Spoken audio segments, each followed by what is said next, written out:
ہمارے بزرگ تھے ساتھی فوت ہو گئے، تو ان کا بیٹا PI میں کیپٹن تھا، جہاز اڑاتا تھا. تو انہوں نے کہا بیٹا نماز پڑھ لیا کر. کہا ابا فرصت نہیں ملتی، بہت کام ہوتا. کہا اچھا چلو نماز کے وقت ایک آدمی کو دعوت دے دیا کر. 5 نمازیں ہیں، 5 دفعہ دعوت دے دیا کر. وہ کہنے لگا میں دعوت دوں؟ خود تو میں پڑھتا نہیں، دوسرے کو کیسے دعوت دوں؟ کہا بیٹا ایک تو میری مان لے، نماز کا انکار کیا تو یہ تو مان لے کہ چلو کسی کو کہہ دیا کر کہ بھائی نماز پڑھا کرو. کہ چلو یہ تو آسان ہے، میں کہہ دوں گا. تو اس نے اپنے ابا کی بات مان لی. ہر نماز پہ 1-2 کو کہہ دیتا بھائی نماز پڑھا کرو. اس کے والد فوج میں جرنیل تھے، یہ کیپٹن تھا. دونوں کی ملاقات نہیں ہوئی. 6 مہینے بعد باپ بیٹا کی ملاقات ہوئی تو دیکھا تو کپتان صاحب کی داڑھی بھی اور ماتھے پہ محراب بھی. میں نے کہا بیٹا یہ کیا ہوا؟ کہا آپ نے مجھے پھنسا دیا. وہ جب میں لوگوں کو کہتا رہا تو میرے اپنے اوپر اثر ہونا شروع ہو گیا کہ میں اپنے آپ کو ملامت کرنے لگا کہ اوروں کو تو کہہ رہا ہے، خود تو پڑھتا نہیں. کہ اس نے مجھے کھڑا کیا اور میں نماز پہ آیا. پھر ایک دن شیو کرنے لگا، شیشے میں کھڑا دیکھ رہا تھا تو میں نے کہا جب اللہ کو سجدہ کر رہا ہوں تو چہرے پہ نبی کی سنت بھی ہونی چاہیے. تو میں نے سیفٹی بھی پھینک دی، میں داڑھی بھی رکھ لی. تو تبلیغ کا کام کرتے رہنا، ہم فرشتے نہیں بن سکتے. ایک دفعہ ایک آدمی نے میرے اوپر بڑی چڑھائی کی، تم تبلیغ والے منافق ہو، کہتے کچھ ہو کرتے کچھ ہو، تمہارے قول اور فعل میں بہت فرق ہے. بہت. جب ان کا غصہ اتر گیا تو میں نے ان سے کہا بھائی 100 نمبر تو اللہ نے بھی نہیں مانگے، آپ کیوں مانگتے ہو؟ اللہ نے کہا ہے فمن ثقلت موازینہ، جس کی نیکیاں بڑھ جائیں گی گناہ تھوڑے ہوں گے تو پاس کر دوں گی. تو 100 نمبر تو اللہ نے بھی نہیں کہا کہ ایک گناہ تیرے کھاتے میں نہیں ہونا چاہیے. 100/100 نمبر لے گا تو جنت دوں گا، نہیں تو ریپٹ مار کے جہنم میں ڈالوں گا. تو 100 نمبر تو اللہ بھی نہیں مانگتا. اسے پتا ہے میرا بندہ کمزور ہے، کبھی گناہ کرے گا کبھی نیکی کرے گا. تو وہ کہتا ہے جس کے پاس 51 نیکیاں ہوئیں اور 50 گناہ ہوئے تولوں گا تو 51 جھک جائیں گے نا، 50 معاف. یہ مثال دے رہا ہوں. ہمارے علاقے میں ایک زمیندار تھے، وہ ذکر بھی بہت کرتے تھے، گالیاں بھی بہت دیتے. ادھر سبحان اللہ تیرے فلانے، الحمدللہ کے ساتھ ایک پھکڑ تولتے تھے. ساری زندگی وہ ایسا ہی کرتے رہے. جب وہ فوت ہو گئے تو کسی نے ان کو دیکھا تو انہوں نے پوچھا کہ میاں صاحب آپ کے ساتھ کیا ہوا؟ آپ تو گالیاں بہت دیتے تھے. خود انہوں نے یہ پوچھ رہا ہے آپ تو گالیاں بہت دیتے تھے، تو آپ کے ساتھ کیا ہوا؟ کہ اللہ تعالیٰ نے میرے ذکر اور میری گالیوں کو تولا تو میرا ذکر بڑھ گیا تو میری بخشش ہو گئی. اللہ نے بھی کاؤنٹنگ رکھی ہے، پرفیکشن مانگی نہیں. اگر اللہ پرفیکشن مانگتا تو پھر آپ کہتے تم کرتے کچھ ہو کہتے کچھ ہو. اگر میں کہتا صحیح ہوں تو ایک نیکی تو کر رہا ہوں، اور کرتا نہیں ہوں تو ایک گناہ کر رہا ہوں. کیا پتا میرا رب میرے کہنے کے طفیل میرے نہ کرنے کو معاف کر دے.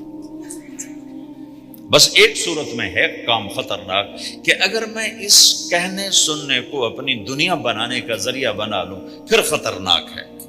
تأمرون الناس بالبر وتنسون انفسکم وانتم تتلون الکتاب، وہ یہ آیت ہے.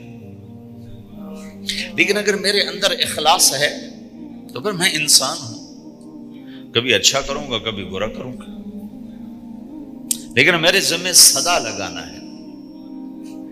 تو بھائیو اس تبلیغ کے کام کو کرتے رہنا. اس سے ایمان بنتا ہے، ایمان سے دین وجود میں آتا ہے. دین کے 2 حصے ہیں، ایک عبادات ہے جس میں نماز سب سے اہم ہے. پھیری پہ ہو گھر پہ ہو نماز نہ چھوڑو. رمضان کے روزے ہیں، اللہ پھر رزق زیادہ دے دے، حج کرو، زکوٰۃ دو. لیکن عبادات بڑی محدود ہیں اور اس میں کثرت اللہ نے مطالبہ بھی نہیں کیا، بلکہ اللہ تعالیٰ نے اس میں اعتدال ہی کو پسند فرمایا ہے. اللہ تعالیٰ نے ہمارے نبی لمبی نمازیں پڑھتے تھے تو اللہ تعالیٰ نے روک دیا کہ ما انزلنا علیک القرآن لتشقی، میرے نبی میں نے تمہیں قرآن اس لیے نہیں دیا کہ تو لمبی لمبی نمازیں پڑھ کے تھکتا رہے، درمیانہ چل درمیانہ چل۔ اللہ کے نبی نے تبلیغ میں زیادہ زور دکھایا تو اللہ نے اس پر بھی کہا فلا تذهب نفسك عليهم حسرات، اتنا غم نہ کیا کر کہ تو خود ہی ہلاک ہو جائے، مات نہیں، ایسا نہ کر۔ تو عبادات محدود ہیں اور اس میں اعتدال مطلوب ہے۔ سارا دن مصلی پہ بیٹھنا یہ اللہ نہیں دیکھنا چاہتا، اللہ یہ دیکھنا چاہتا ہے کہ تو باہر جا تاکہ میں دیکھوں کہ اب تو کیا کرتا ہے۔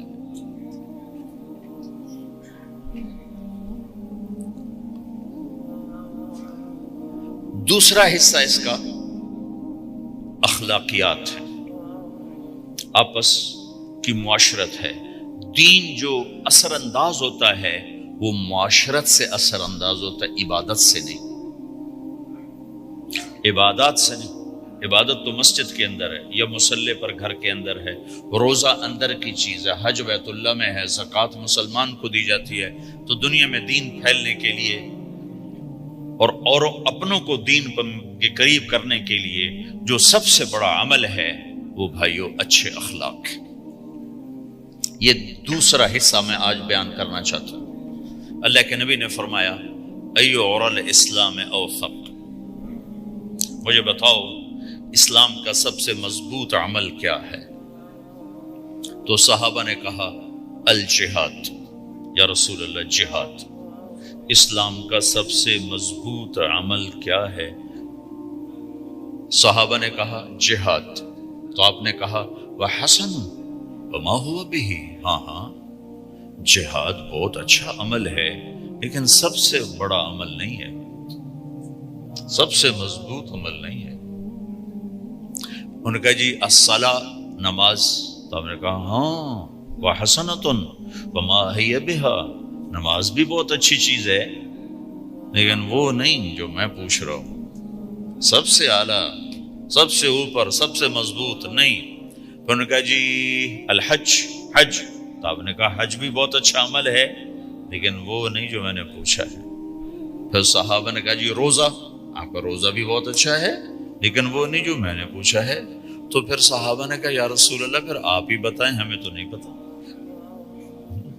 تو ہمارے نبی عبادات سے اوپر لا رہے ہیں، اپنے ساتھیوں کو عبادات پہ قائم کر دیا۔ ہر آدمی نمازی بن چکا ہے، ہر آدمی روزے دار بن چکا ہے، ہر آدمی مالدار زکوٰۃ دینے والا بن چکا ہے، اور ہر آدمی حج کا جذبہ پیدا کر چکا ہے۔ اب آپ ان کو اخلاق پہ لانا چاہتے ہیں، چونکہ اسلام کی تکمیل اخلاق سے ہے۔ اسلام کو تشبیہ دی گئی ہے گھر کے ساتھ، بنی الاسلام علی خمس، تو بنیا کا لفظ عمارت پر بولا جاتا ہے۔ تو اسلام کی بنیاد میں ہے کلمہ، نماز، روزہ، حج، زکوٰۃ۔ اگر اس مسجد کی بنیادیں بھر دی جائیں تو اس کو مسجد تو نہیں کہیں گے نا۔ ہاں جی بنیادیں ڈال دی ہیں، چھت ڈالنی ہے، جب چھت پڑے گی تو پھر یہ مسجد کہلائے گی۔ تو اسلام کی بنیاد قائم ہو چکی تھی، اب آپ چھت ڈالنا چاہتے تھے۔ چھت کیا ہے؟ وہ اچھے اخلاق ہیں۔ تو اب آپ ان کو اوپر لا رہے ہیں، اوپر لا رہے ہیں۔ تو آپ نے جب پوچھا تو انہوں نے وہی کہا جو انہوں نے ابھی سیکھا تھا، نماز، روزہ، جہاد، حج، لیکن آپ نے سب کی نفی کر دی، نہیں یہ بھی نہیں، یہ بھی نہیں، یہ بھی نہیں، یہ بھی نہیں۔ اچھا یا رسول اللہ آپ بتائیں۔ تو آپ نے فرمایا ان اوثق عر الاسلام الحب للہ والبغض للہ، اسلام کا سب سے مضبوط عمل وہ آپس میں اللہ کے لیے محبت کرنا ہے۔ اسلام کا سب سے مضبوط عمل وہ آپس میں اللہ کے لیے محبت کرنا ہے۔ اسلام کا سب سے مضبوط عمل وہ محبت ہے، اللہ کے لیے بغض ہے، اللہ کے لیے محبت ہے، یہ اسلام کا سب سے مضبوط عمل ہے۔ تو بھائیو یہ چھوٹا سا معاشرہ اسلامی بن جائے، اس کے لیے بنیاد میں نے پہلے بتا دی، اب چھت بتا رہا ہوں، وہ ہیں اچھے اخلاق۔ اللہ تعالیٰ نے جب ہمارے نبی نے نماز لمبی پڑھی تو اللہ نے کہا درمیانی پڑھو، میں نے ابھی بتایا۔ تبلیغ میں دکھ زیادہ جھیلا تو اللہ نے کہا درمیانہ چلو، لیکن جب اللہ کے نبی نے اخلاق بلند کیے، اخلاق، تو اس پر بھی اللہ تعالیٰ فرماتا میرے نبی ذرا اتنا نرم نہ ہو، تھوڑا سا سختی دکھا، آنکھیں دکھا۔ تھوڑا شوشاں کر ہے تو میرے رب نے کیا کہا؟ واہ،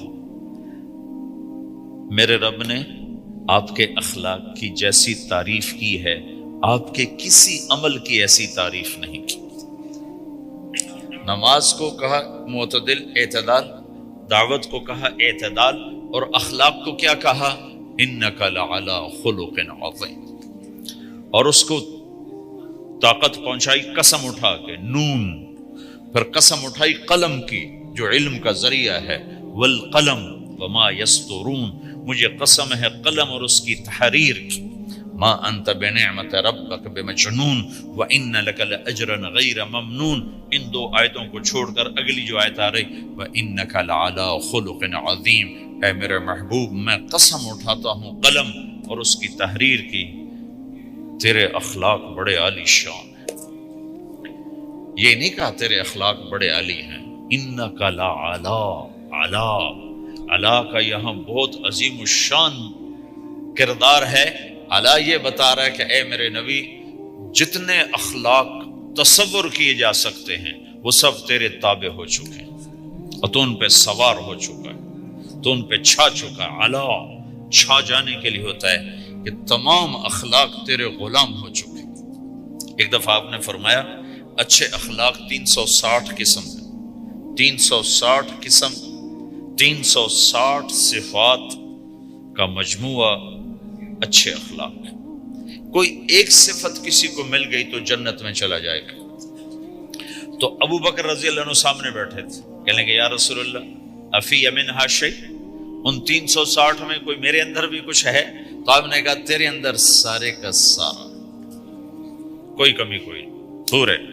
یہ آپ نے اور کسی کو نہیں کہا، صرف آپ نے یہ ابو بکر سے فرمایا کہ ابو بکر تیرے اندر پورے اخلاق 360۔ تو بھائیو، آپس کی محبت اور اچھے اخلاق یہ اسلام کا سب سے چوٹی کا سبق ہے، سب سے اعلیٰ درجے کا سبق ہے۔ اب ایک حدیث میں جو حدیث جبریل کہلاتی ہے، وہ انسانی شکل میں آ کر پوچھتے ہیں یا رسول اللہ اسلام کیا ہے؟ تو آپ کہتے ہیں کلمہ، نماز، روزہ، حج، زکوٰۃ، یہ اسلام ہے۔ یہی سوال اب آخری حج کا موقع آ چکا ہے، اب اسلام 9 سال آگے، 10 سال آگے جا چکا ہے اور اس کی شکل مکمل ہو چکی ہے۔ تو عمر بن عبسہ رضی اللہ تعالیٰ عنہ یہ آخری حج کے موقع پر آپ سے ملتے ہیں اور آ کر یہ آپ سے پوچھتے ہیں یا رسول اللہ مل اسلام؟ سوال ایک ہے، مل اسلام۔ شروع میں مدینے کے داخلے کے شروع میں جبریل انسانی شکل میں آتے ہیں اور کہتے ہیں مل اسلام، اسلام کیا ہے؟ تو آپ کہتے ہیں کلمہ، نماز، روزہ، حج، زکوٰۃ۔ اب یہی سوال 10 سال کے بعد یا 9 سال کے بعد عمر بن عبسہ کہتے ہیں یا رسول اللہ مل اسلام، اسلام کیا ہے؟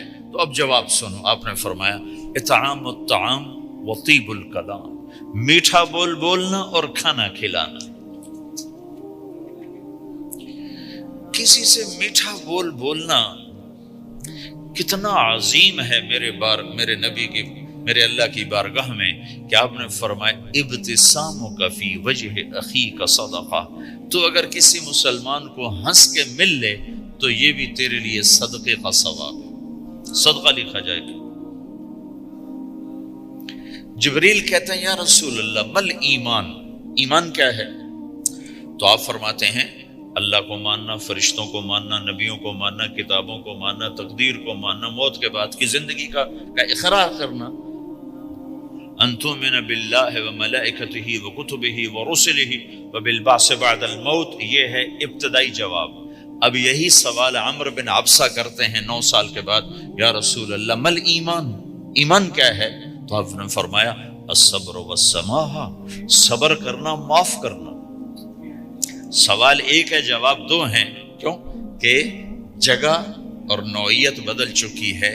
ابتدائے اسلام ہے تو عبادات بتائی جا رہی ہیں، انتہائی اسلام ہے تو اخلاق بتائے جا رہے ہیں کہ اے عمر، ایمان کیا ہے؟